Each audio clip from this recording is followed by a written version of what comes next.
Salom do'stlar, siz Ola kanalidasiz. Ilmiy, ommabop va trend mavzular markazi.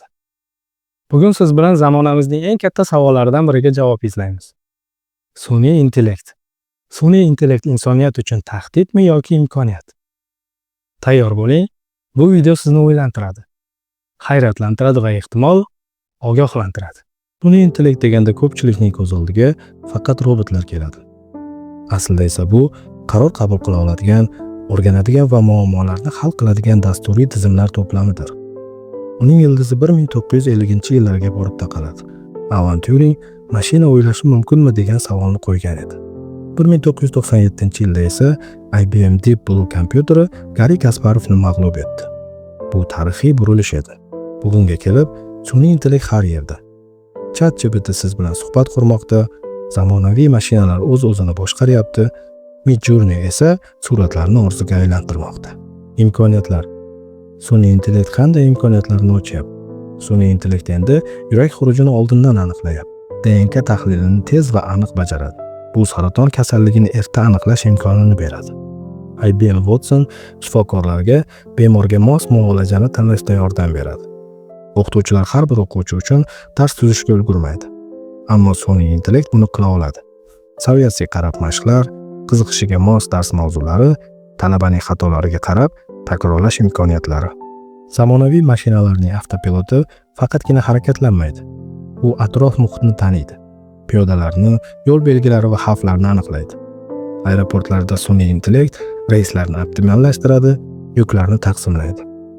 Sun'iy intellekt global iqlim o'zgarishiga oid ma'lumotlarni tahlil qilmoqda. Sputnikdan olingan ma'lumotlarni qayta ishlab, yer resurslarini aniq nazorat qilib turish mumkin. Qishloq xo'jaligida sun'iy intellekt hosildorlikni oshirish uchun tuproq, havo va suv ma'lumotlarini tahlil qilyapti. Yangi kimyoviy moddalar, yangi dori vositalari, ularning ko'pi sun'iy intellekt orqali sinovdan o'tmoqda. Sun'iy intellekt imkoniyatlari biz tasavvur qilgandan ham kengroq. Bu shunchaki texnologiya emas, balki yangi taraqqiyot yo'li. Ammo shoshmang. Hammasi shunchalik go'zalmi? Tahdidlar.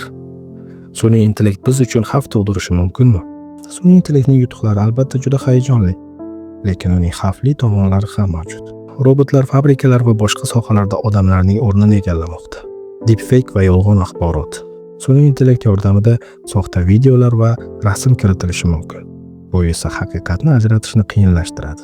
Maxfiylik xavfi. Bizning ma'lumotlarimizni kim nazorat qilayotganini bilmasligimiz mumkin. Dronlar va razvedka texnologiyalarining qo'llanilishi ayniqsa urush va xavfsizlik sohalarida tahdid solishi mumkin. Agar sun'iy intellekt mustaqil qaror qabul qilsa, kim javobgar bo'ladi? Olimlar nima deydi? Dunyoning eng yirik aqllilari sun'iy intellektning insoniyatga ta'siri haqida o'z fikrlarini bildirmoqda. Elon Musk bu sun'iy intellektni insoniyat uchun eng katta tahdid deb ataydi. Uning fikricha, agar sun'iy intellekt nazoratsiz rivojlansa, bu kutilmagan xavf-xatarlarga olib kelishi mumkin. OpenAI rahbari sifatida Sam Altman biz sun'iy intellektni nazorat qilishda qiynalishimiz mumkinligini aytadi. Yangi texnologiyalarning tez rivojlanishi nazoratni yo'qotishga olib kelishi mumkin. Jeffrey Hinton sun'iy intellektning odamdan aqlli bo'lib ketishi mumkinligini ta'kidlaydi. Bu bizning kelajagimizni qanday o'zgartirishi mumkin? Bu savol bizni bezovta qilmoqda. Xulosa va shaxsiy fikr. Sun'iy intellekt haqiqatdan-da hayotimizni osonlashtirmoqda. Ammo u doim vositaligicha qolishi kerak.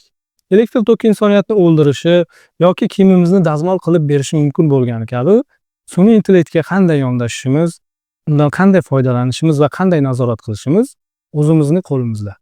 Bizning fikrimizcha, sun'iy intellekt inson ongining aksidir. U bizning o'ylashimiz, fikrlashimiz, qarorlar qabul qilishimizni takrorlaydi. Ammo u doim inson nazoratida bo'lishi kerak.